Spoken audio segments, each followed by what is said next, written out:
Elderly couple bought a forgotten storage locker. The dusty guitar inside belonged to Elvis Presley. The moment Margaret Sullivan's arthritic fingers brushed the strings, every hair on her arms stood up.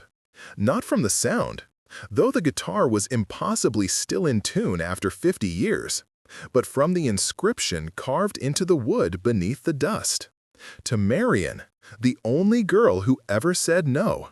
Keep Singing, EP 1956. Wait, before the next revelation happens. If this mystery has already captivated you, tell us where you're watching from.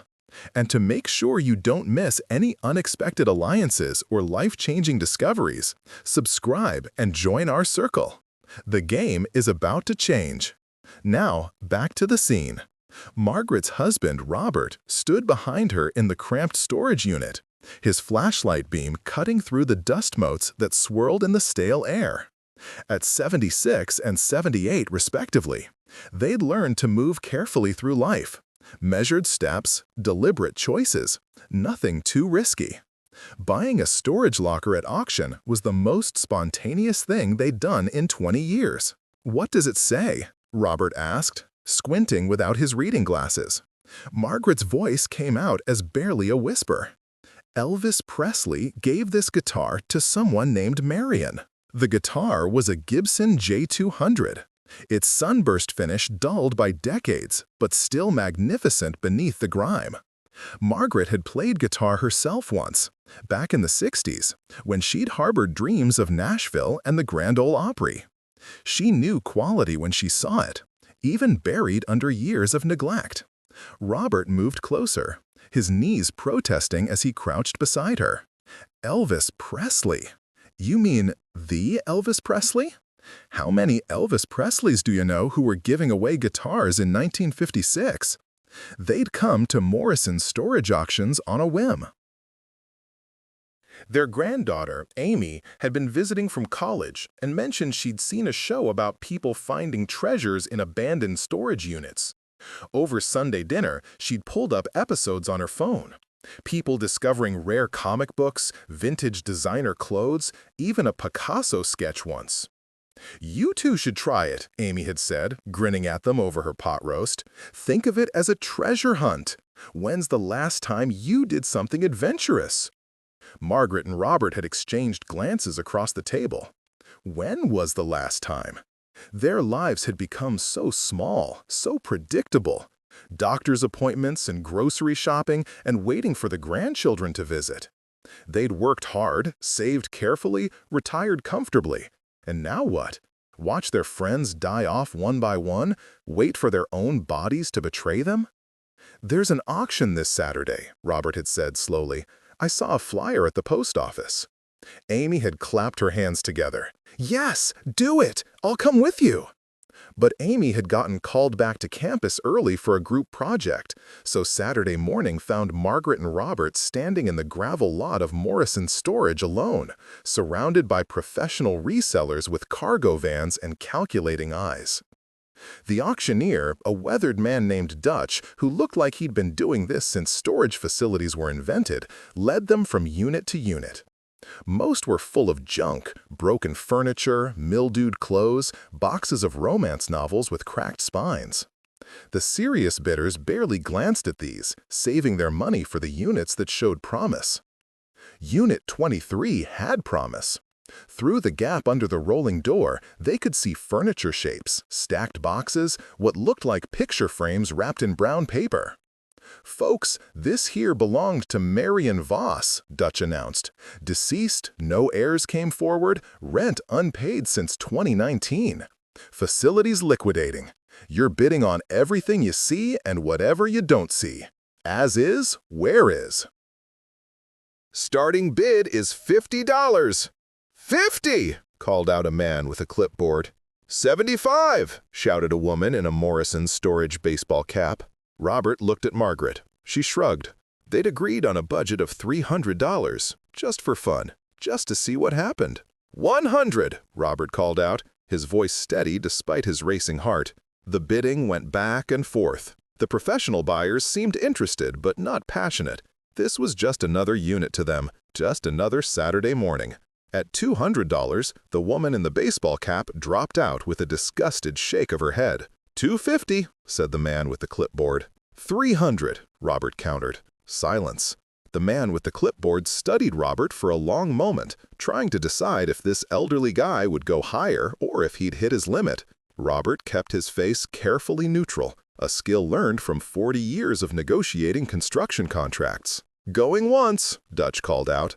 "Going twice. Sold to the gentleman in the blue windbreaker for $300. Amy called that evening, breathless with excitement. "Well, did you do it? Did you buy a unit?" "We did," Margaret told her, unable to keep the smile out of her voice.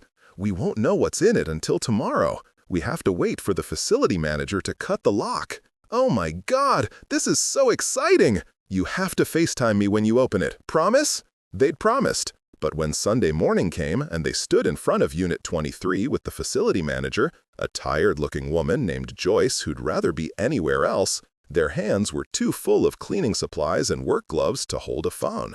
Joyce cut the lock with bolt cutters and wrestled the rolling door up with a metallic screech that echoed across the empty facility. Sunday mornings were quiet here, just the distant sound of traffic on the highway and birds nesting in the eaves. The smell hit them first. Musty, but not terrible. Nothing rotten or obviously destroyed. Just the smell of time passing, of things left untouched, of a life packed away and forgotten. The unit was 10 by 10, filled but not crammed. Furniture covered in old sheets, cardboard boxes stacked along the walls, most labeled in fading marker. Kitchen, books, Christmas decorations. A standing lamp with a beaded shade, a rolled-up rug, a mirror in an ornate gold frame. "You've got until 6 p.m., Joyce told them. "After that, I lock up. Whatever you haven't moved out stays." Margaret and Robert stood at the threshold, suddenly overwhelmed. What had they been thinking? They were too old for this. Robert had a bad back. Margaret's arthritis flared up if she overdid it. They should have hired someone, should have thought this through. "Well, take it slow," Robert said, reading her thoughts. He always could. One box at a time. They started with the boxes labeled kitchen. Mismatched plates, ancient Tupperware, a set of steak knives in a wooden block. Nothing special, but nothing terrible. They could donate most of it. The books boxes were more interesting. Hardcover mysteries from the 50s and 60s, their dust jackets bright and garish. Some vintage National Geographic magazines. A collection of poetry by someone Margaret had never heard of. "Look at this," Robert held up a cookbook. "The Joy of Cooking, 1943 edition. Amy might want this. She's into vintage stuff." They worked steadily, developing a system. Robert would pull boxes from the back, Margaret would sort through them, and they'd make piles: keep, donate, trash. By noon, they'd cleared about a third of the unit. That's when Margaret pulled the sheet off a steamer trunk in the corner. The trunk was old, covered in travel stickers from places that probably didn't exist anymore. Hotels in cities with different names, airlines long defunct. The lock was broken, the leather straps cracked and brittle. More treasures from a life lived. A wedding dress wrapped in yellowed tissue paper. A man's army uniform, Korean War era. Photo albums, their black pages brittle, corners of black and white photographs peeking out. A jewelry box containing mostly costume pieces, but also a simple gold wedding band. And at the bottom, wrapped in what had once been a velvet curtain, the guitar. Margaret had lifted it out carefully, feeling the weight of it, the solid craftsmanship. Even dusty and neglected, it was beautiful. She'd brushed her fingers across the strings, heard the ghost of music still living in the wood. That's when she'd seen the inscription. Now, nailing in the storage unit with her husband beside her, Margaret traced the carved letters with one finger. The handwriting was distinctive, flamboyant even, the kind of signature that demanded attention. "This can't be real," Robert said. "Can it?" Margaret didn't answer. She was thinking about Marion Voss, the name Dutch had mentioned. A woman who'd owned this storage unit, who'd packed away her whole life in this 10 by 10 metal box, and then, what? Died alone? Forgotten? With no one to claim her belongings or play her guitar? "We should research this," Margaret said finally, "before we get too excited. It could be a replica, or a joke, or it could be real," Robert finished. "And if it is?" They looked at each other in the dusty gloom of Unit 23, surrounded by the remnants of a stranger's life, holding what might be a piece of music history. "We find out who Marion Voss was," Margaret said, "and why Elvis Presley gave her a guitar."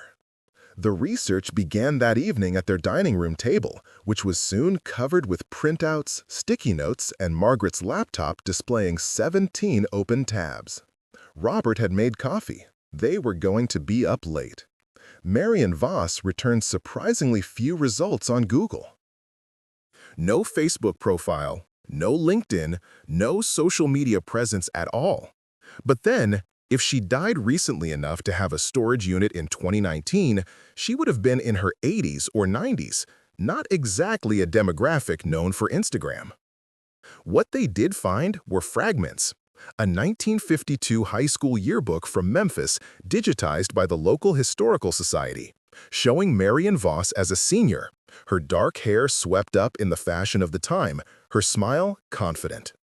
An obituary from the Memphis Gazette dated March 2019. Marion Voss, 84, passed away peacefully at Riverside Memory Care. No immediate family. Services private. No immediate family. That explained why no one had claimed the storage unit. Robert found more in the 1950s Memphis newspaper archives. Small mentions: Marion Voss singing at the Riverside Church Christmas concert. Marion Voss winning second place in the Mid-South Amateur Talent Competition. Marion Voss performing at the opening of Chapman's department store. She was a singer, Margaret said, feeling the pieces start to connect. A local performer. In Memphis, Robert added, in the 50s, when Elvis was starting out, before he was famous. Margaret's hands were shaking as she typed new search terms. Elvis Presley, Memphis, 1956. The results were overwhelming. 1956 was when everything had exploded for Elvis. Heartbreak Hotel, Hound Dog, his first RCA recordings, his controversial television appearances. The year he went from being a local phenomenon to a national sensation. But before all that, he'd been just another kid in Memphis, playing music, trying to get noticed. Margaret found a photograph from a 1954 Memphis newspaper. A young Elvis Presley performing at the Riverside Church Social Hall. The caption listed him as part of a bill that included local vocalists Marion Voss and Johnny Patterson. They knew each other, Margaret whispered. They performed together. Robert leaned over her, squinting at the grainy photo. She zoomed in. There, in the background behind Elvis, barely visible, a young woman with dark hair holding sheet music, watching the performance. It could be Marion. It probably was. They stayed up until 2 in the morning, finding more fragments, more connections. A review of a 1955 talent show that mentioned the always delightful Marion Voss, whose voice has matured considerably since last year's competition.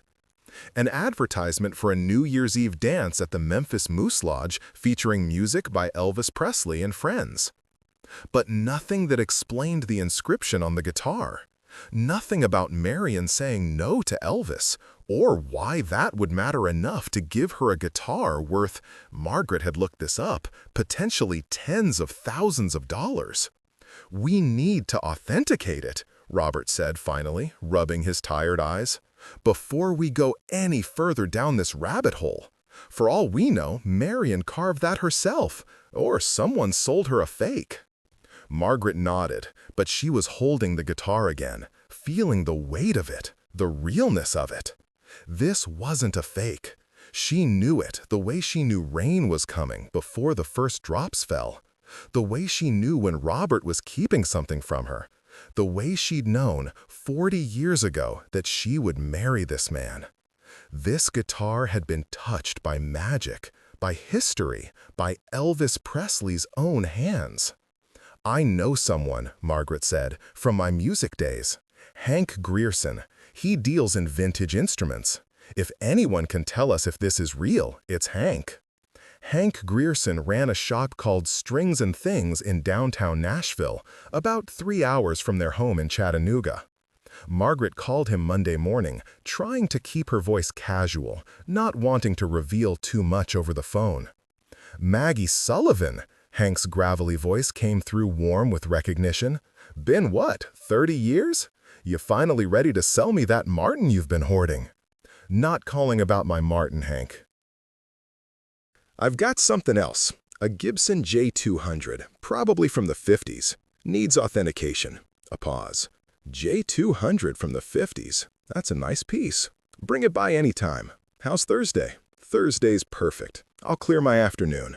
They made the drive on a perfect October morning, the kind where the trees were just starting to turn and the air had that crisp quality that made you believe in new beginnings. The guitar rode in the back seat, wrapped carefully in blankets. Precious cargo. Robert drove while Margaret watched the landscape roll by, thinking about Marion Voss, a woman who'd sung in church halls and talent shows, who'd known Elvis Presley before the world knew Elvis Presley, who'd packed her guitar away and never played it again. Why? What had happened? Strings and Things occupied a narrow storefront between a coffee shop and a vintage clothing store. The window display featured a gorgeous Les Paul and what looked like a mandolin made of mother of pearl. A bell chimed when they pushed through the door. Hank Grierson had aged well. His hair had gone white and his beard was longer, but his eyes still held that sharp appraisal of someone who could spot a genuine article from across a crowded room. He was helping a teenager test out an electric guitar, but when he saw Margaret, his face split into a genuine smile. "Maggie Sullivan, you look exactly the same." "You're a terrible liar, Hank. I look 76. 76 looks good on you." He turned to the teenager. "Jake, take that Strat to the practice room and back. Test it through the Marshall. Take your time." Once the kid was gone, Hank's demeanor shifted. He became all business, his eyes going to the case Robert was carrying. "That the J200? Margaret nodded. "Should we go in back?" "Yeah, let's use the workshop." The workshop was a guitar lover's dream. Instruments in various states of repair hanging on the walls, tools organized with obsessive precision, the smell of wood and lacquer and lemon oil. Hank cleared space on a workbench, and Robert carefully set down the case. "Before I open this," Margaret said, "I need to know it stays confidential. Whatever you find, whatever you tell us, it doesn't leave this room until we decide what to do." Hank's eyebrows rose. "Now you've got me curious. Maggie, what are we looking at here?" "Just promise me, Hank." "Cross my heart. Client confidentiality, same as always." Margaret opened the case. The guitar lay there, still dusty despite her gentle cleaning, still magnificent. Hank's breath caught. "Oh," he said softly, "oh, that's beautiful." He lifted it out with the reverence of someone who understood what he was holding, turned it over in his hands, examining every inch. His fingers traced the wood grain, checked the binding, studied the headstock. 1956, he said after a moment, maybe early 57. Original tuners, original bridge. Finish has been worn down, but not refinished. Someone played this. A lot. And then, he ran his finger along the neck, frowned. Then they stopped. There's playing wear from years of use, but then nothing. Like it was put away and never touched again. "Look inside," Margaret said quietly. "Below the sound hole." Hank angled the guitar to catch the light, peered inside, and went very still. When he looked up, his face had lost all color. "Tell me you know where this came from." "A storage locker in Memphis. Belonged to a woman named Marion Voss." "Marion Voss?"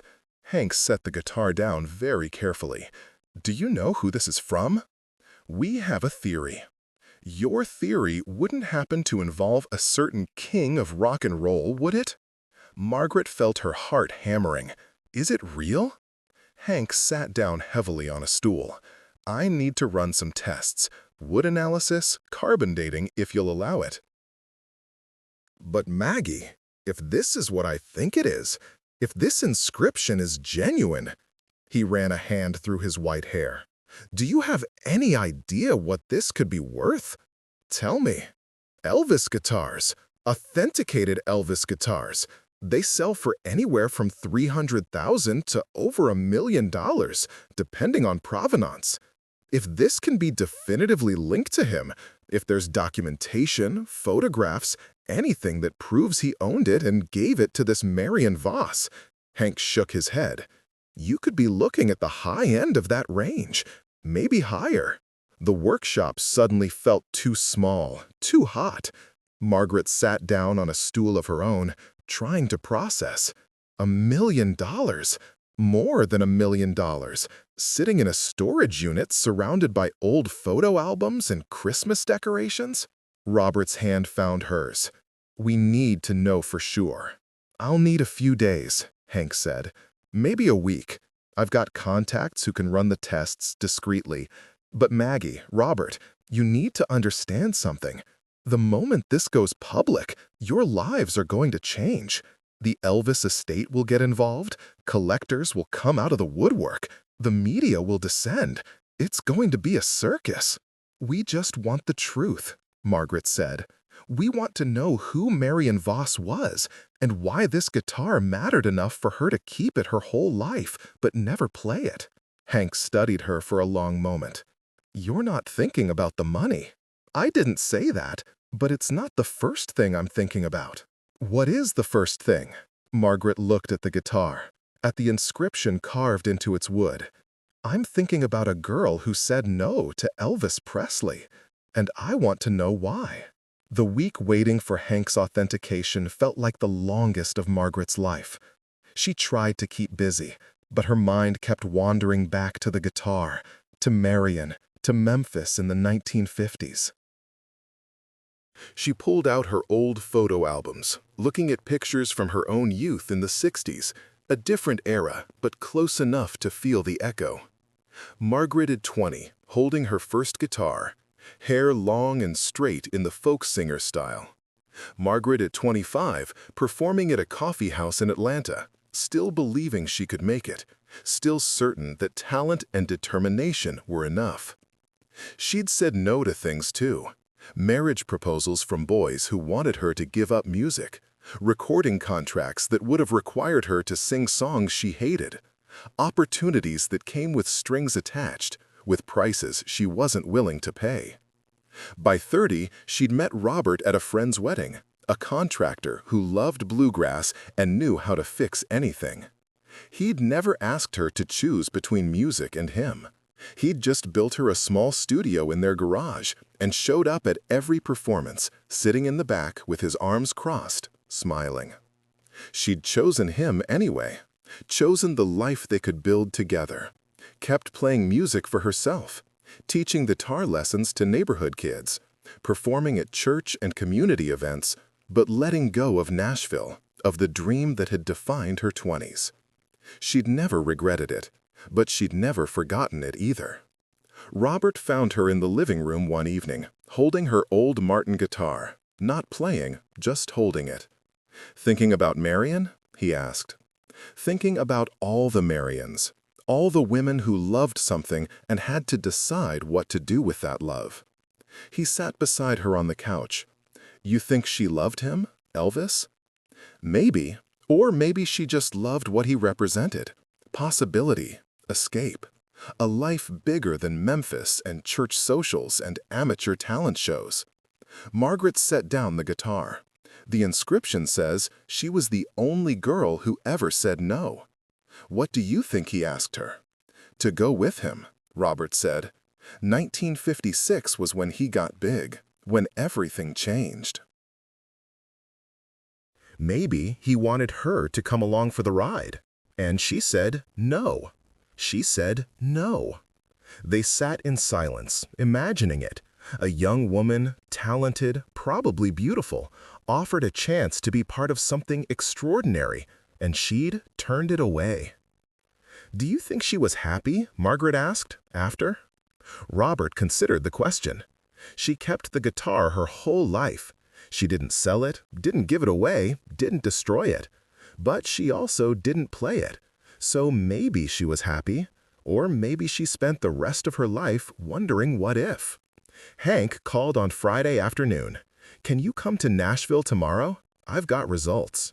They made the drive again, this time in rain, the highway slick and gray. Margaret's stomach churned with anticipation and dread. What if it was real? What if it wasn't?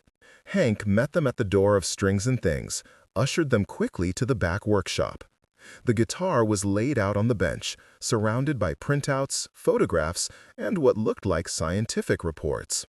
"It's real," Hank said without preamble. "Carbon dating puts the wood at 1956, consistent with Gibson's manufacturing records for that year. The inscription was carved when the wood was new, not added later. The style of carving matches known examples of Elvis's handwriting from that period." And he picked up a photograph, handed it to Margaret. "I found this." The photo was from the Memphis Commercial Appeal, dated July 1956. It showed Elvis Presley backstage at a concert, holding a guitar. Not just any guitar, the same Gibson J200, identifiable by a distinctive scratch near the bridge that was still visible on the guitar in front of them. "He owned it," Margaret whispered. "He owned it." The Elvis estate has records of him purchasing this exact model in early 1956. They thought it was lost. There's been speculation for years about what happened to it. Hank's voice dropped. "Maggie, this is huge." This is probably the most significant Elvis artifact to surface in the last 20 years. Robert leaned against the workbench, processing. "What do we do?" "That's up to you. You could sell it privately, auction it, donate it to a museum. But first, you'll need to establish clear provenance. You'll need to prove the chain of ownership from Elvis to Marion Voss to you." "We bought it at a storage auction," Margaret said. "We have the bill of sale, the auction records. Is that enough?" "It's a start, but if you really want to maximize the value, if you want to tell the whole story, you need to find out more about Marion Voss. Why did Elvis give her the guitar? What was their relationship? Are there photos, letters, anything that documents their connection?" Margaret thought about the steamer trunk, still sitting in her garage, full of Marion's things. Photo albums they'd barely glanced at, a jewelry box, a wedding dress, the fragments of a life. "We'll find out," she said. The trunk sat on a table in their garage, protected by a tarp from the dust and cobwebs. Margaret and Robert had moved the rest of the storage unit contents here, meaning to sort through everything eventually. Now they had a reason to dive in. The wedding dress came out first, still in its yellowed tissue paper. Margaret unfolded it carefully. A simple dress from the early 60s, she guessed, looking at the style. Lace collar, fitted waist, T-length skirt. The kind of dress a woman might wear to a courthouse wedding or a small church ceremony. Inside the jewelry box, along with the costume pieces, they found the wedding ring again. This time, Margaret looked at the inscription inside. MV and JR, 1963. She got married, Robert said, 7 years after Elvis gave her the guitar. The photo albums told more of the story. The first one was from the early 50s, Marion as a teenager, performing at various venues around Memphis. Church socials, talent shows, high school assemblies. Always singing, always in front of an audience. There were photos with other young performers. Margaret recognized Elvis in several shots, looking impossibly young and handsome, always holding a guitar, always surrounded by people. Marion appeared in the background of some photos, in the foreground of others, sometimes looking at the camera, sometimes looking at Elvis. One photo stopped Margaret cold. Marion and Elvis, both holding guitars, sitting on the steps of what looked like a church. They were laughing at something off camera, their faces open and young and full of possibility. Someone had written on the back, "Marion and Elvis, Riverside Church, summer 1955. They were friends, Margaret said. Real friends. The later albums showed a different Marion. Fewer performance photos, more family gatherings. A wedding album from 1963. Marion in the simple dress, marrying a solid-looking man with kind eyes. The caption identified him as James Russell, teacher. Photos from the 60s and 70s. Marion and James at backyard barbecues, holiday dinners, church events. Marion always smiling, always present, but never holding a guitar, never performing. The last album was from the 80s and 90s. James getting grayer, Marion getting softer. Photos of them with other people's children, nieces and nephews probably, since the obituary had said no immediate family. And then just Marion, alone, James presumably gone. The final pages were mostly empty.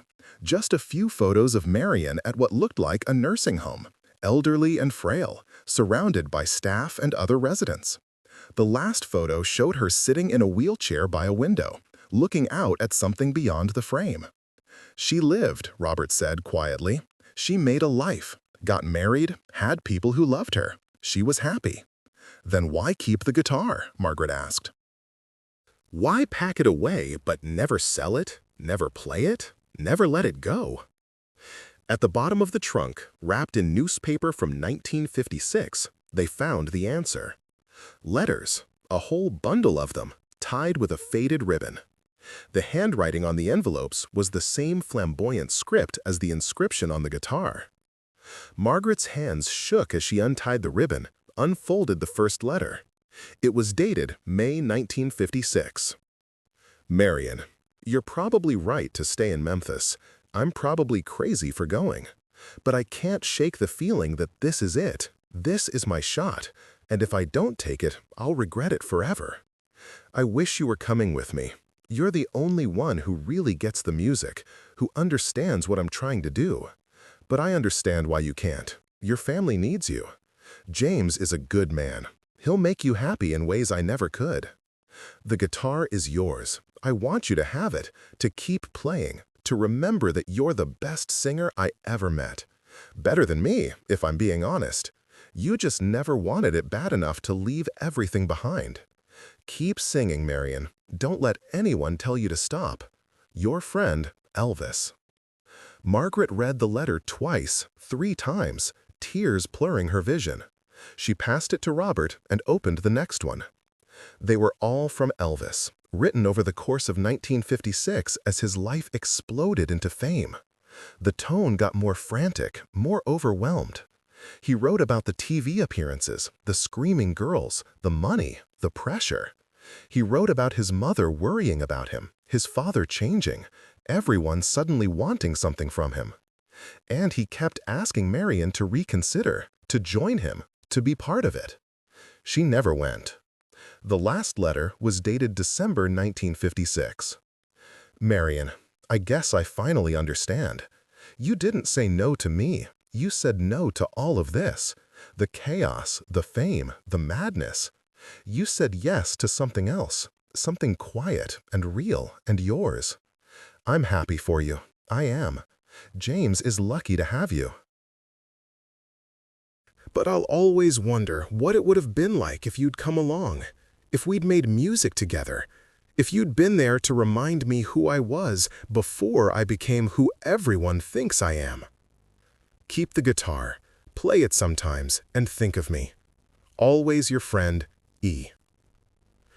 Margaret set down the letter, unable to speak. Robert's arm came around her shoulders. She chose the quiet life, he said. She chose love and stability over fame and chaos. And Elvis never forgot her, Margaret added. The girl who said no, the one who got away. They sat in the garage surrounded by Marion's life, understanding now. The guitar hadn't been a romantic gift. It had been a farewell, a token of respect from one musician to another, a reminder of a friendship that had meant something before the world changed everything. Marion had kept it because it represented the road not taken, the life she'd almost lived, the version of herself that could have sung backup for Elvis Presley, could have followed him to Nashville and Hollywood and into history. But she'd chosen differently, and she'd lived with that choice for 60 years. The guitar silent in its case, proof that she'd once been offered magic and turned it down. "What do we do with this?" Robert asked. "The letters, I mean. They're private. They're hers." Margaret thought about it. The letters were worth money, certainly. They added to the provenance, proved the connection between Marion and Elvis. Collectors would pay dearly for them. But they were also intimate, personal, a record of a friendship, of two young people trying to figure out their lives, of a choice that had defined everything that came after. "We read them all first," Margaret said. "We understand the whole story, and then we decide." They spent the weekend with Marion's letters, reading them in chronological order, watching the trajectory of two lives diverging. Elvis's letters got shorter as time went on, busier, more consumed by fame. Marion's responses, they found her drafts in the trunk, got simpler, more domestic, full of details about her engagement, her wedding, her life with James. The last exchange was from 1963, Elvis congratulating her on her marriage, Marion thanking him for the guitar one more time, both of them acknowledging that their paths had split completely. But they'd stayed friends, in their way. Marion had saved every letter, and according to the drafts, she'd written back every time, even when months passed between exchanges. By Sunday evening, Margaret felt like she knew Marion Voss, not as an Elvis artifact, not as a footnote in rock and roll history, but as a woman who'd made hard choices and lived with them, and built a life that mattered, even if it was small and quiet and unknown to anyone but herself. "I don't think we should sell the letters," Margaret said. Robert looked up from the letter he was reading. "No. They deserve to be preserved, but not exploited. Marion's story should be told, but not sold. Does that make sense?" "What about the guitar?" Margaret thought about that. The guitar was different. It was a museum piece, a piece of history. It belonged in a place where people could see it, understand it, appreciate what it represented. "We should donate it," she said slowly, "to a museum, something in Memphis maybe, a place that would tell both stories, Elvis's and Marion's, the friendship, the choice, the road not taken." "That's a lot of money to give away, Maggie." "I know, but it feels right." Robert was quiet for a long moment. Then he smiled. "You know what Marion would say?" "What?" "That some things are worth more than money." Hank Grierson thought they were crazy. "You could auction this for $1 million, he said, pacing his workshop, maybe more. And you want to donate it? "To the right place," Margaret clarified. "Somewhere that will preserve Marion's story along with the guitar." "That's a lot of money to give away, Maggie." "I know, but it feels right." Robert was quiet for a long moment. Then he smiled. "You know what Marion would say?" "What?" "What?" "That some things are worth more than money." Hank Grierson thought they were crazy. "You could auction this for $1 million, he said, maybe more. And you want to donate it?" "To the right place," Margaret clarified. "Somewhere that will preserve Marion's story along with the guitar." "That's a lot of money to give away, Maggie." "I know, but it feels right." Robert was quiet for a long moment. Then he smiled. "You know what Marion would say?" "What?" "That some things are worth more than money." Hank Grierson thought they were crazy. "You could auction this for $1 million, he said, maybe more. And you want to donate it?" "To the right place," Margaret clarified. "Somewhere that will preserve Marion's story along with the guitar." Somewhere that will explain what it meant that she said no. Hank ran his hands through his hair. Okay, I respect that. I think you're crazy, but I respect it. Let me make some calls." Those calls led to Dr. Sarah Chen, curator of Memphis music history at the Rock and Roll Museum of the South. She drove to Nashville the following week, a young woman with sharp eyes and an obvious passion for her subject. Margaret and Robert met her at Strings and Things. Hank had the guitar ready, along with photocopies of the letters and documentation of the authentication process. Dr. Chen examined everything with the intensity of a scholar encountering a primary source she'd only dreamed existed. When she finally looked up, her eyes were shining. "This is extraordinary," she said, "not just because it's an Elvis guitar, but because of what it represents. We have so many stories about the women Elvis loved, the women who loved him, but this is different. This is about a woman who chose something else, who saw what fame cost and said, 'No, thank you.'" "Can you tell that story?" Margaret asked. "If we donate the guitar, can you make sure people understand who Marion was?" "Absolutely. We could create an entire exhibit around this. Marion's story, Elvis's early years in Memphis, the choices artists make, the roads not taken. This could be incredibly powerful." "What about the letters?" Dr. Chen hesitated. "They're incredibly valuable as historical documents, but I understand if you want to keep them private." "We want them preserved," Robert said, "but we want Marion to maintain some privacy. She never sought the spotlight. She shouldn't be forced into it now." "We could archive them," Dr. Chen suggested. "Make them available to serious scholars by appointment, but not display them publicly. That way, they're preserved for historical research without being sensationalized." It was the perfect solution. The donation process took months. Legal paperwork, appraisals, negotiations with the Elvis Presley estate, who were surprisingly gracious once they understood the full story. Margaret and Robert worked with Dr. Chen to shape the exhibit, ensuring Marion's voice was heard as clearly as Elvis's. They learned more about Marion in the process. Dr. Chen tracked down some of her former students. She'd taught piano lessons for years after her marriage. Found people who remembered her singing in the church choir into her 70s. Discovered that she'd been quietly generous, paying for music lessons for kids whose families couldn't afford them, donating to arts programs, supporting young musicians. She'd never stopped loving music. She just loved it on her own terms. The exhibit opened in June, a year after Margaret and Robert had bought Unit 23. It was called The Girl Who Said No, Marion Voss, Elvis Presley, and the Choice That Changed Everything. The guitar was the centerpiece, displayed in a climate-controlled case with the inscription clearly visible. Around it, Dr. Chen had arranged the story.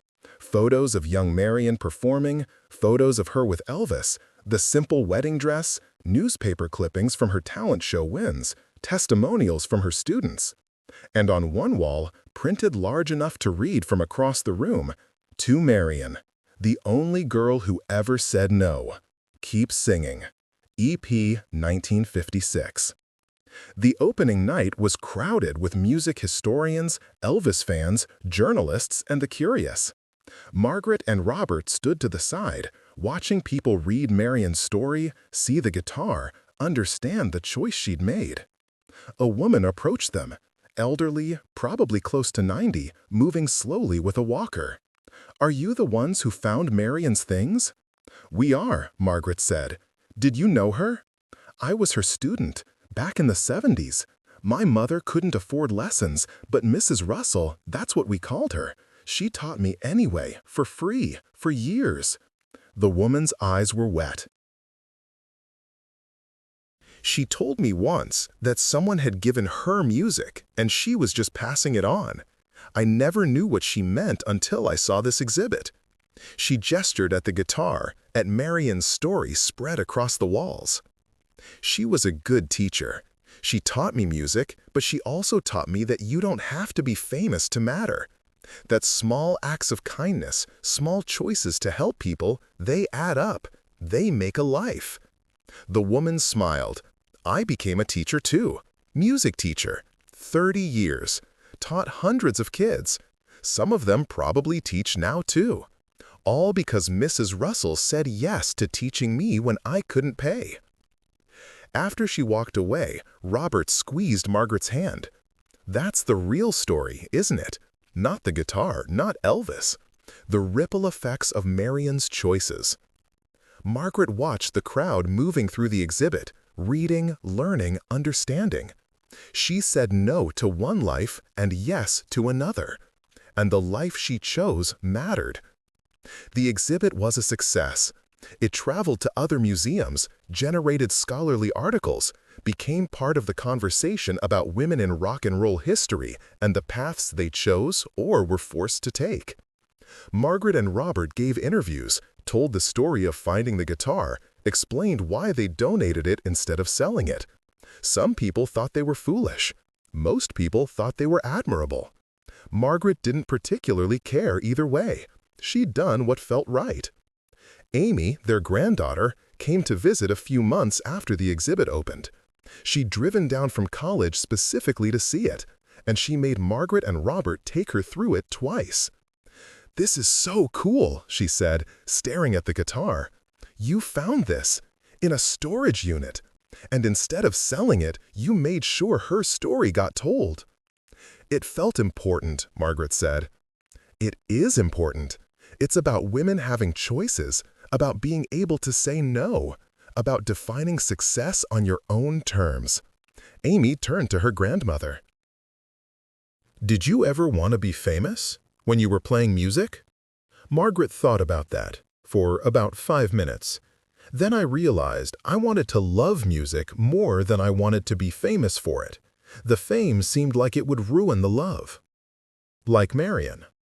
Like Marion.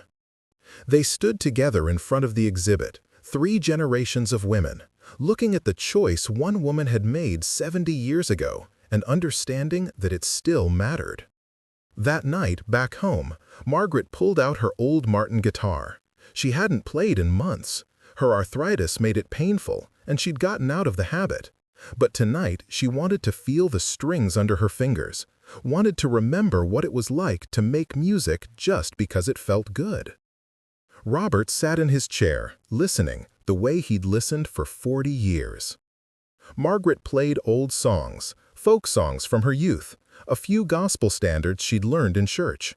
Her fingers were stiff, the transitions clumsy, but it didn't matter. She wasn't performing, she was just playing. When she finished, Robert said, "You should do that more often." "Maybe I will." Marion would approve. Margaret set down the guitar, thinking about the woman whose life she'd spent a year exploring. A woman who'd been offered fame and chosen obscurity. Who'd been given a gift from someone who became a legend and packed it away, keeping it safe but never using it for profit or glory. "Do you think she had regrets?" Margaret asked, "about saying no?" Robert considered. "Probably. Everyone has regrets. But I don't think she regretted the life she built. The marriage, the teaching, the quiet years with James. I think she regretted not being able to have both, the music and the normal life. But when forced to choose, she chose what mattered most to her. And kept the guitar as a reminder. Of what could have been. Or maybe just of who she was before she made the choice. The Marion who sang with Elvis Presley and held her own. That Marion didn't disappear when she married James. She just became part of a bigger Marion, a more complete person. Margaret thought about her own choices. The recording contracts she'd turned down. The move to Nashville she'd almost made. The version of herself that could have been famous, could have made records, could have seen her name in lights. She'd chosen Robert instead. Chosen teaching guitar lessons in her garage. Chosen community theater and church solos and raising children. Chosen small and real over big and shiny. And she'd never regretted it. Not really. Sometimes she wondered what if, but she never wished she'd chosen differently. "I understand her," Margaret said. "Marion, I understand why she kept the guitar but never played it. It wasn't about punishing herself or living in regret. It was about honoring both versions of herself, the one who said yes to Elvis and the one who said no. The guitar was the bridge between those two Marions." And now it's helping other people understand that they can say no too, Robert added. That fame isn't the only measure of a successful life. That choosing the quiet path doesn't mean you chose wrong. 6 months after the exhibit opened, Margaret received a letter from a woman in California. The woman had seen the exhibit online, read about Marion's story, and wanted to share her own. She was a singer, the letter explained, successful enough to have a modest following, to make a living from music. She'd recently been offered a major record deal, the kind that could make her famous, could put her on radio and television, could change everything. But accepting it would mean constant touring, months away from her family, compromises on the kind of music she wanted to make. The label wanted to change her sound, her image, her whole approach. I was ready to sign, the woman wrote. I'd convinced myself that this was my only shot, that if I said no, I'd regret it forever. Then I saw Marion's exhibit. I read about how she said no to Elvis Presley and built a beautiful life anyway. And I realized, I don't want what they're offering. I want what Marion had, a life that's mine, a career on my own terms, even if it's smaller. Love and family and music that makes me happy, not music that makes me famous. I said no to the deal, and I wanted to thank Marion for showing me that was possible, and to thank you for making sure her story was told. Margaret showed the letter to Robert, her hands shaking with emotion. She's still doing it, Margaret said. Marion, even after she's gone, she's still helping people make hard choices. Because you found her guitar, Robert pointed out, because you cared enough to find out why it mattered. Because we bought a storage unit on a whim. Best $300 we ever spent. Margaret had the letter framed and sent a copy to Dr. Chen for the museum archives. It seemed important to document that Marion's influence was continuing, that her choice was still rippling outward, still mattering. On what would have been Marion's 89th birthday, Margaret and Robert drove to Memphis. They visited Riverside Church, where Marion had performed in her youth. The building was still standing, though the congregation had dwindled. The pastor, a young woman who'd only been there a few years, let them look around. We get visitors sometimes, she said, since the exhibit. People wanting to see where Marion Voss sang, where she knew Elvis Presley before he was Elvis Presley. Has it been disruptive? Margaret asked, worried they'd caused problems. Not at all. It's been wonderful. Our congregation is mostly elderly, and many of them have stories about the old days, about the music scene in Memphis in the 50s. They love having people care about that history. It makes them feel less forgotten. Margaret understood that feeling. The fear of being forgotten, of having your life matter only to yourself, of leaving no mark on the world. But Marion had left marks everywhere, Margaret realized. In the students she'd taught, in the people she'd helped, in the quiet acts of generosity and kindness that had defined her days. And now, through the guitar, in everyone who heard her story and understood that saying no could be just as brave as saying yes. They visited Marion's grave next, a simple headstone in a well-maintained cemetery on the edge of Memphis. Marion Voss Russell, 1934-2019. Beloved teacher and friend. Margaret placed flowers by the stone, feeling foolish but also compelled. She wanted Marion to know, somehow, that her guitar had found its way home, that her story was being told, that her choice had mattered. Thank you, Margaret said quietly, for showing us that there's more than one way to live a meaningful life. Robert's hand found hers. They stood together in the Memphis sunshine, paying respects to a woman they'd never met, but had come to love through her belongings, her letters, her one magnificent choice. The drive home was quiet, contemplative. Margaret watched the landscape roll by, thinking about paths taken and not taken, about storage units full of forgotten lives, about the stories that survive us. "Do you think anyone will care about our stuff?" she asked Robert as they crossed into Tennessee. When we're gone, when our kids are cleaning out the house, do you think they'll wonder about any of it? Probably not, Robert said honestly. Most of it will just be stuff. But maybe some of it will matter. Your guitars, the songs you wrote, the letters we sent each other when I was doing that job in Atlanta and you couldn't leave your mother. I forgot about those letters. I kept them all. They're in the lockbox in the closet. Margaret looked at her husband, this man she'd chosen over Nashville, over fame, over the life that could have been. Should we write things down? Our story? Why we made the choices we made? Maybe. Or maybe we just live it. And if someone cares enough to dig deeper, like you did with Marion, they'll figure it out. It was a good point. Margaret had learned more about Marion from her belongings, her photographs, her letters, than she ever could have from an autobiography. The artifacts told the truth in ways words couldn't. Still, when they got home, Margaret started writing. Nothing formal, just notes, memories, explanations of why certain things mattered. The story of the Martin guitar Robert had given her for their 10th anniversary. The reason she'd kept every program from every performance she'd ever done. What certain photographs meant. She wrote about finding Marion's guitar, about the choice to donate it, about learning that success could be measured in students taught and kindness offered rather than fame achieved. She wrote it all for Amy, for her other grandchildren, for whoever might care someday when she was gone and her belongings were being sorted through, sold off, donated. So they would know, so her choices would make sense, so the life she'd built, small and quiet and hers, would be understood as deliberate, not default. The one-year anniversary of the exhibit's opening was marked with a special event, a concert of Marion's favorite songs, performed by students from the Memphis School of Music. Dr. Chen invited Margaret and Robert as guests of honor.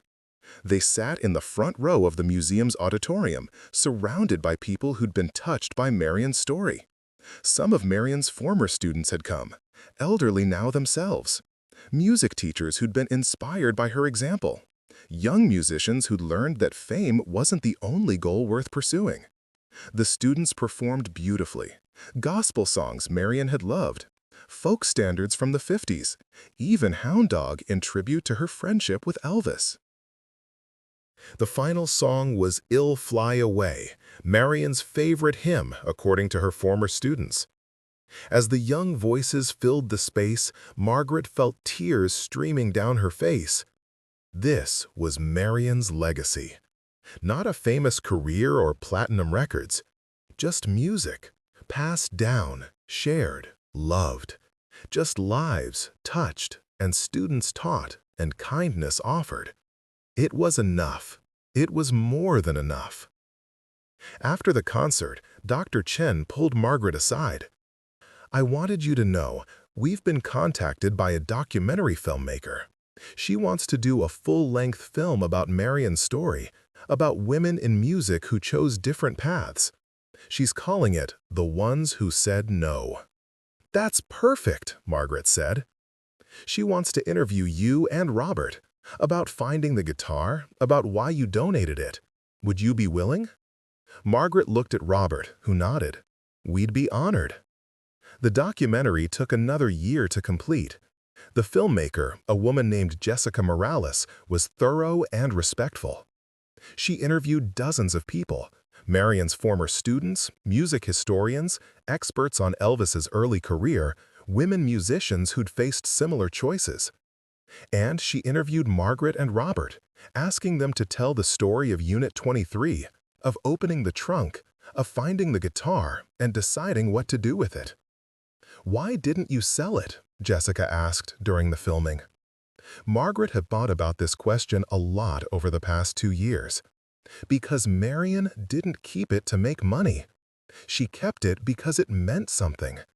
It represented a choice she'd made, a path she'd walked away from. Selling it would have betrayed that. It would have reduced her choice to a financial transaction.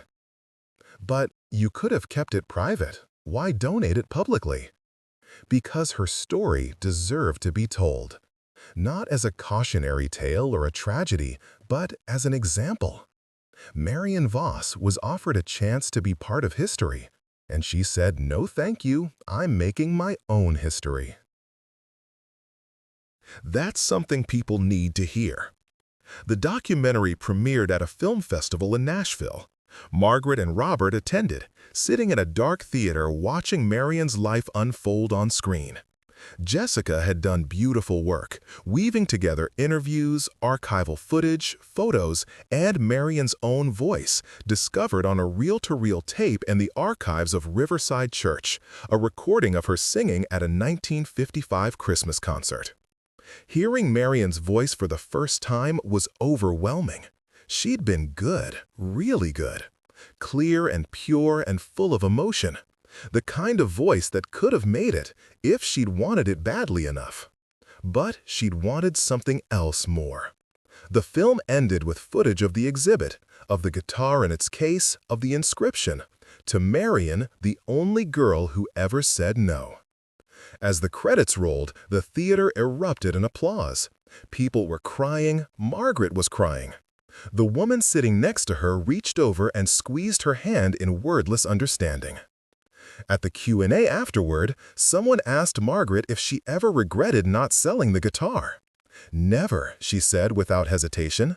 "Because this," she gestured at the screen, at the crowd, at the emotion in the room, "this is worth more than any amount of money. Marion's story is inspiring people.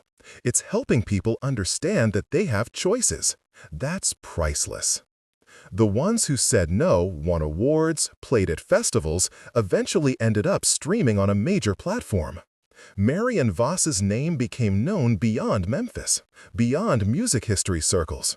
She became a symbol of autonomous choice, of defining success on your own terms. And Marion's guitar remained in the museum, a silent testament to a woman who'd been offered the world and chosen herself instead. 3 years after buying Unit 23, Margaret was diagnosed with early-stage Parkinson's disease. The diagnosis was devastating, but not unexpected. Her tremors had been getting worse, her movements more uncertain. The disease would progress slowly, the doctor said, but eventually it would take her ability to play guitar, to do the fine motor tasks she'd always taken for granted. She cried when she got home, sitting in the garage with her Martin guitar, knowing that soon she wouldn't be able to make it sing anymore. Robert held her while she grieved. Then he said, "Play now, while you still can. Play everything you want to play." So she did. Every day for the next year, Margaret played. She recorded herself, preserving the songs she loved, the ones she'd written, the melodies that had defined her life. Her playing was shaky sometimes, her fingers not quite doing what her mind told them to, but it was still hers. Amy came to visit and found her grandmother in the garage, surrounded by recording equipment, working through her repertoire one song at a time. "What are you doing?" Amy asked. "Making sure the music survives," Margaret said, "even after I can't play anymore." Amy's eyes filled with tears. "Gran, it's okay, really. I've had a good run. 79 years of making music.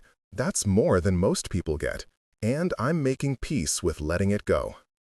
"Like Marion," Amy said softly. "Like Marion." She put the guitar away and found other ways to make music. Teaching, helping, living.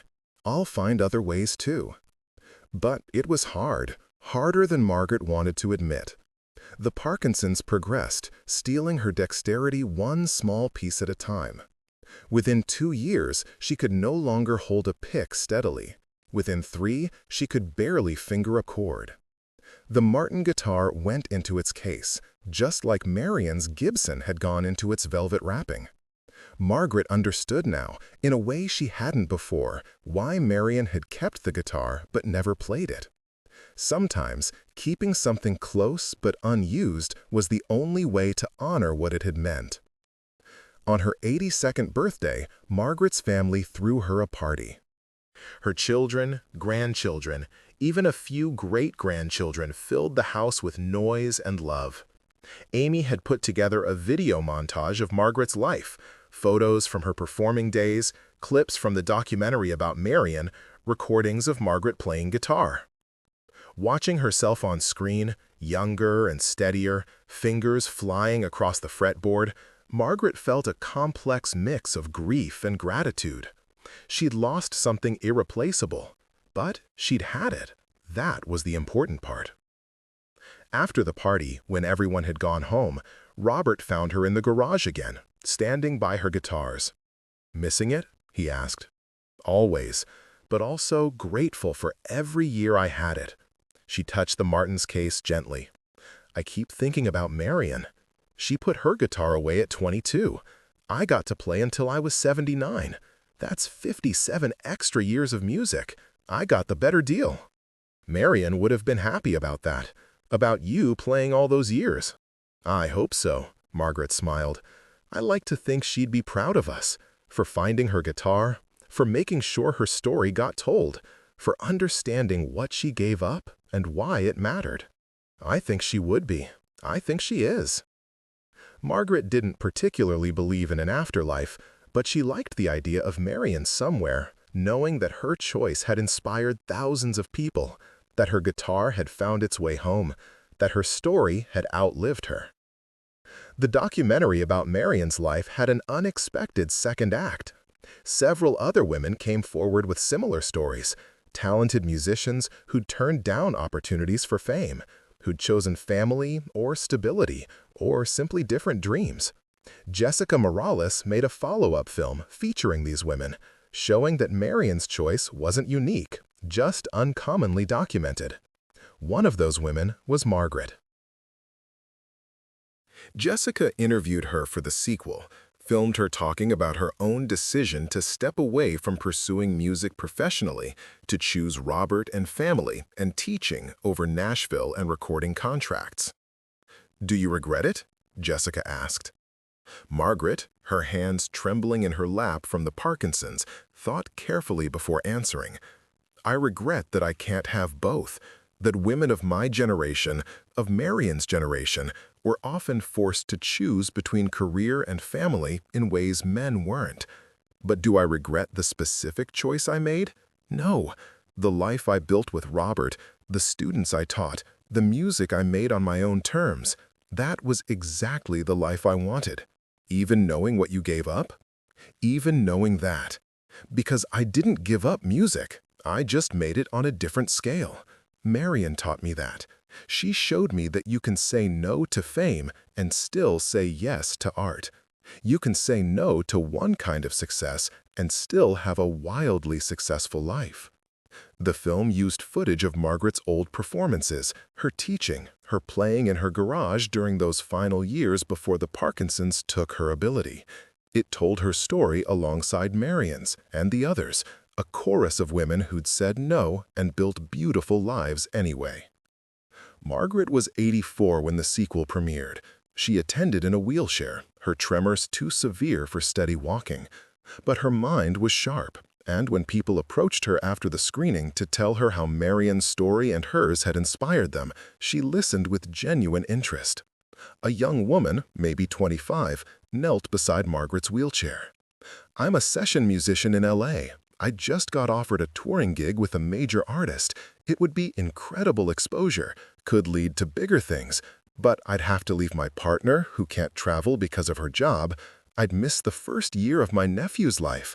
I'd have to give up teaching at the community center where I mentor kids." "Sounds like a hard choice," Margaret said. "Everyone's telling me I'd be crazy to turn it down, that this is my shot, that opportunities like this don't come twice." "What does your gut tell you?" The young woman's eyes filled with tears. "That I don't want what they're offering badly enough to give up what I already have. But that feels like failure." "It's not failure. It's clarity. Marion knew what she wanted. I knew what I wanted. You know what you want. The world will try to tell you you're wrong, that you're settling, that you're afraid. But only you know what success looks like for your life." "The session work is good enough? Is it?" The young woman thought about it. Yeah, actually it is. I love session work. I love teaching. I love my life. I just thought I was supposed to want more. Want what you want, not what you're supposed to want. Margaret smiled. That's Marion's real gift. Permission to choose your own definition of enough. Robert died 6 months later, quietly in his sleep after 85 years of steady, generous living. Margaret grieved deeply, but not desperately. They'd had 60 wonderful years together. That was more than enough. She moved into assisted living, not because she couldn't manage at home, but because she didn't want to. The house was too big, too full of memories, too empty without Robert. The facility was nice enough, clean, well-staffed, with activities and people and life happening around her. She brought very little with her. Clothes, photos, Robert's wedding ring, which she wore on a chain around her neck, and her Martin guitar, even though she couldn't play it anymore. It sat in the corner of her room, a silent companion, a reminder of everything she'd been and everything she'd chosen. Margaret lived 3 more years in assisted living.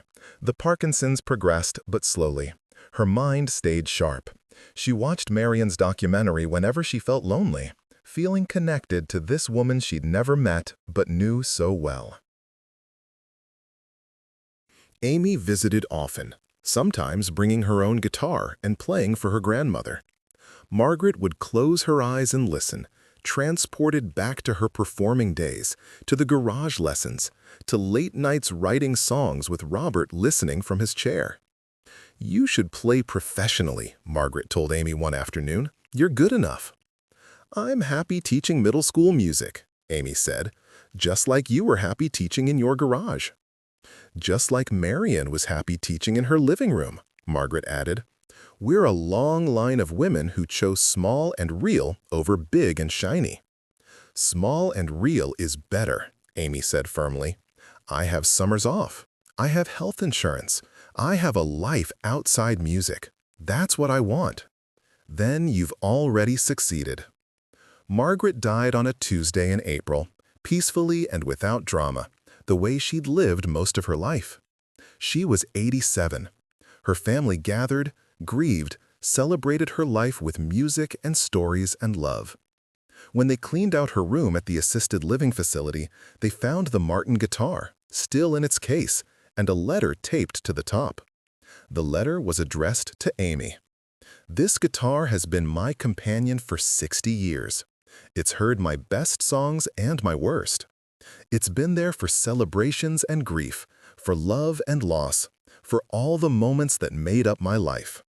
I want you to have it, not because you're a musician, though you are, and a good one, but because I want you to remember what it represents. Marion's guitar represented the choice she made. Mine represents the life I built after making my choice.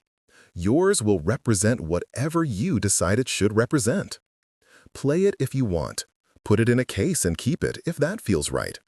Donate it to a museum if some future version of you decides that matters. Just remember that the guitar isn't the point. The choice is the point. The life you build is the point.